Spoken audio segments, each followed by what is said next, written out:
Hello students, today we are going to start second chapter of NCERT Civics of class 8. We have the chapter Understanding Secularism. But before we begin, just have a look the basic contents of the chapter. In this chapter, we will discuss Introduction of Secularism. What is secularism? Need to separate religion from the state. The Indian secularism. Objectives of Indian secularism. Ways of Indian constitution to prevent religious domination. Indian secularism versus American secularism. And at the end, we have the conclusion. We will discuss all these topics one by one. So let's start with the introduction. We have given an example in the beginning of the chapter in our NCERT book of class 8.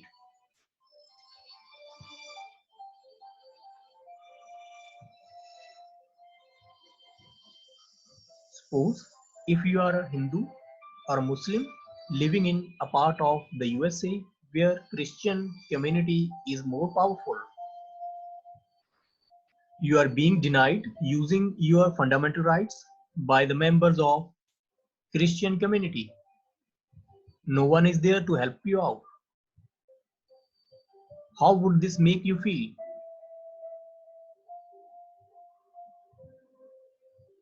This would make you feel very angry, and this anger could take two forms.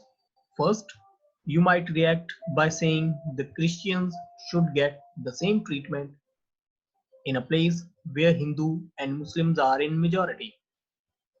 Or you may take the view that there should be justice for all. You may fight, stating that no one should be discriminated against on the grounds of their religion. This statement gives an idea that all forms of domination related to religion should end. When we study history, we come to know about many examples of discrimination, exclusion, and persecution on the grounds of religion. For example, Jews were persecuted in Hitler's Germany and several million people were killed. Another example, non-Muslims are not allowed to build temple, church, etc. and nor they can gather in a public place for prayers. In all these examples, we come to know that members of one religious community either persecute or discriminate against members of other religious community. Such kind of acts of discrimination take place more easily when one religion is given official status by the government. No one wanted to be discriminated against because of their religion or dominated by another religion, and every individual want religious freedom. So now we have a question, what is secularism? In the last chapter, we have discussed how the Indian Constitution provides us fundamental rights that protect us against state power as well as against the oppressiveness of the majority. The Indian Constitution provides us religious freedom to all the citizens. It is totally dependent on the people. They can follow any one religion, more than one religion, or even not anyone. According to our constitution, no one can be forced on the basis of religion. According to our constitution, no one can force the Indian citizens to follow a particular religion. In keeping with the idea of religious freedom for all, India also adopted a strategy of separating the power of religion and the power of state. Thus, secularism refers to the separation of religion from the state. A nation is called secular when it has no official religion of its own.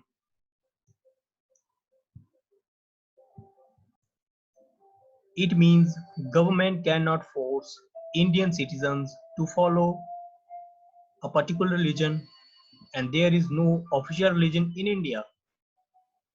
All the religious groups are treated equally whether they are in majority or in minority. Next topic is need to separate religion from the state. The most important aspect of secularism is its separation of religion from the state. Democratic government provide some fundamental rights to its citizens. Among all the fundamental rights, equality is one of the most important rights. So, to protect the basics of democracy, it is very important for a country to be a secular nation. Moreover, this is also important for a country to function democratically, as any form of discrimination based on religion is a violation of the rights that a democratic society guarantees to each and every citizen, irrespective of their religion, caste, gender, and place of birth. Almost all the countries of the world will have more than one religious group living in them. Within these religious groups, there will be a group that is in majority. If this majority legislative has access to state power, then it could quite easily to misuse this power and financial sources to discriminate others. It will also very easy for this majority religious group to use these resources for their own benefits. This misuse of power and sources could result in discrimination and sometimes even the killing of religious minorities. The majority could easily prevent minorities from practicing their religions. So, to remove the oppressiveness of the majority and the violation of fundamental rights in democratic nations, secularism is very important.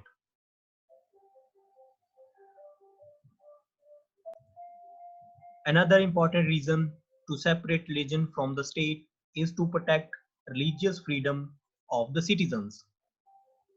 We also need to protect the freedom of individuals to exit from their religion, to adopt another religion, or to have the freedom to interpret religious teachings differently. For example, if you want to remove untouchability within the Hindu religion, and if the state powers were in the hands of those Hindus who support untouchability, then it would be a very difficult task for you to reform the Hindu society. Even if you were the part of that dominant religious group, you might face lots of problems from fellow members of your own community. Next topic is Indian secularism. The Indian constitution specifies that India is a secular nation. For religious freedom, the Indian constitution provides some objectives of Indian secularism. The first major objective is to prevent interreligious domination. It means that one religious community cannot dominate other religion or other religious communities.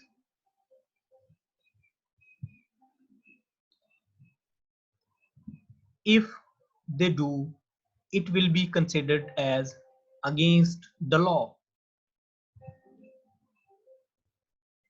The second major objective of the Indian secularism is to prevent intra-religious domination. It means that some members do not dominate other members of the same religious community. Within the same community, sometimes people may dominate others on the basis of their wealth or the richness. That is, the rich may dominate the poor, and on the basis of gender, males dominate females. The Indian constitution prohibits such kind of religious domination, that is called intra-religious domination. The third main objective of the Indian secularism is that the state cannot interforce. The third main objective of the Indian secularism is that state cannot enforce any particular religion, nor take away the religious freedom of individuals. It means that there is no official religion of the country, and the state cannot force its citizens to follow or not to follow any particular religion. To prevent religious domination, the Indian state works in different ways. We will discuss this topic under ways of Indian constitution to prevent religious domination.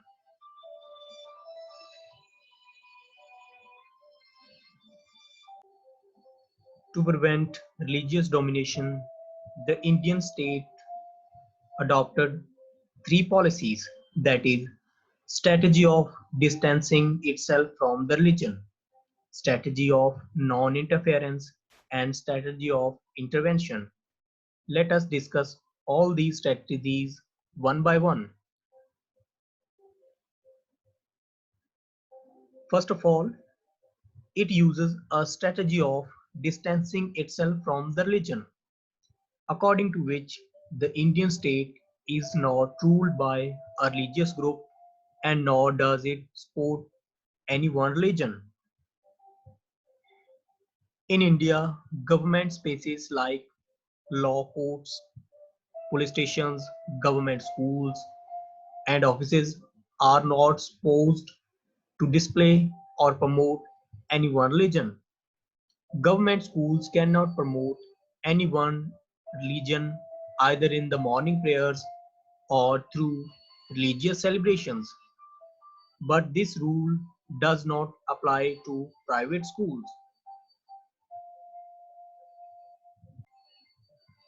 The Indian secularism prevents the religious domination through a strategy of non-interference. This means that in order to respect the sentiments of all the religions and not interfere with the religious practices, the state makes certain exceptions for particular religious communities. For example, the Indian state recognized that wearing a pagdi or a turban is essential to Sikhs' religious practices, and in order not to interfere with these laws, an exception in the law, according to which a person who wears turban cannot be forced to wear helmet. The Indian secularism prevents the religious domination through a strategy of intervention, according to which untouchability and other methods of religious discrimination are banned. This is done to protect the fundamental rights of the minority communities or so-called lower caste people. Similarly, to ensure equality among males and females, laws relating to equal inheritance rights are passed, according to which daughters can take the share of property of their parents. The intervention of the state can also be in the form of support. The Indian Constitution grants the right to religious communities to set up their own schools and colleges. It also gives them financial support on non-preferential basis.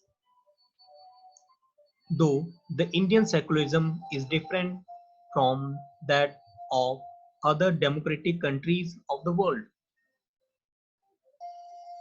Our next topic is Indian secularism versus American secularism. Though the Indian secularism is different from that of the other democratic countries, but some of the objectives are similar to the secular democratic countries in other parts of the world. For example, the US Constitution prohibits the legislatures from making laws regarding an establishment of religion. It means that legislatures cannot declare any religion as the official religion, nor they can give preference to one religion. But there is an important difference between the secularism practiced in USA and India. In the USA, the separation between the state and the legislature means that neither the state nor the legislature can interfere in the affairs of one another. This is because the strict separation between the religion and the state in American secularism. But in India, according to Indian secularism, the state is not strictly separate from religion. It does maintain a principal distance. This means that any interference in the religion by the state has to be based on the ideals laid out in the constitution. So, in Indian secularism, the state can intervene in religious affairs to protect the fundamentals of democracy. For example, Indian constitution intervened in Hindu religious practices in order to abolish untouchability and other non-inhuman practices like sati pratha and child marriage, etc. Now we come to conclusion. The Indian state is secular and works in various ways to prevent the religious domination. The Indian constitution guarantees fundamental rights that are based on the secular principles. But this means not that there is no violation of these rights in Indian society. Such violations happen frequently. That is why we need a constitution mechanism to prevent them from happening. The knowledge of such rights make us sensitive and aware to the violation and enables us to take action against it. Moreover, humanity is the true religion, as when we discuss the moral values of all the religions, we come to know about the universal brotherhood of all the humans as we are made by one God. I hope you found it helpful. We will meet in the next video. Till then, take care. Thanks for listening.